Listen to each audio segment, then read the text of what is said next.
U.S. President Barack Obama has created a new position of the State Department to help better the lives of women around the world. The new ambassador at large for global women's issues will be tackling such things as literacy, economic empowerment, and violence against women. Africa is targeted for attention. VOA's Clara Frenk has more.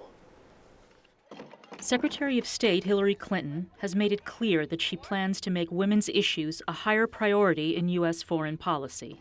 On her recent trip to Africa, Clinton pressed leaders on abuses of women's rights, using her star power to advance opportunities for women and girls. Melanne Verveer is the first U.S. ambassador at large for global women's issues. On her to-do list is tackling agricultural issues. There are several wide administration initiatives. Food security, something very important to the continent as well as to much of the world. Food security means greater agricultural productivity, freedom from hunger.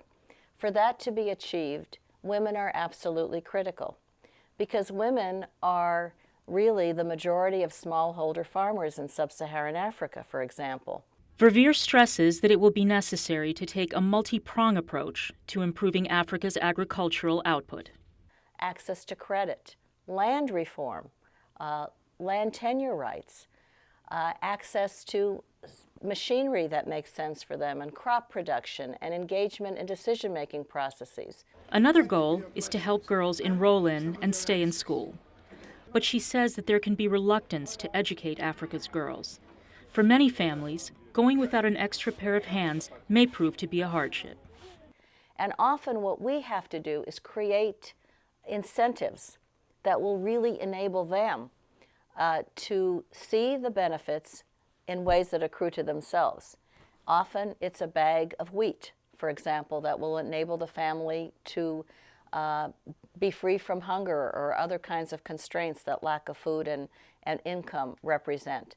Verveer and Secretary of State Clinton are working with human rights groups to try to put a stop to rape and violence against women. The issue is getting attention in places such as the DRC, Eastern Chad, and Guinea. The Secretary announced a package of assistance that is directly responsive to what the service providers on the ground and the women living there have told us they most desperately need. But there also have to be efforts to prosecute the people who perpetrate these crimes. But some critics say that such good intentions may distract from other issues like terrorism. Lawrence Wilkerson was Chief of Staff to former Secretary of State Colin Powell. Women's rights is high on my list of things to do to empower the rest of the world that's not empowered, but it's not the top priority. There are many more things that take priority over that. Verveer says that with the right combination of diplomacy and aid, the lives of women on the continent will improve. I am always in awe of what women in Africa have been able to accomplish. They are among the strongest people I have ever met. And there is so much good work going on, and I hope that with every passing day, their prospects and their potential will be able to be tapped in a way that will move them in many places from the margins to where they belong, really making a bigger difference for a larger number of people. Clara Frenk, VOA News.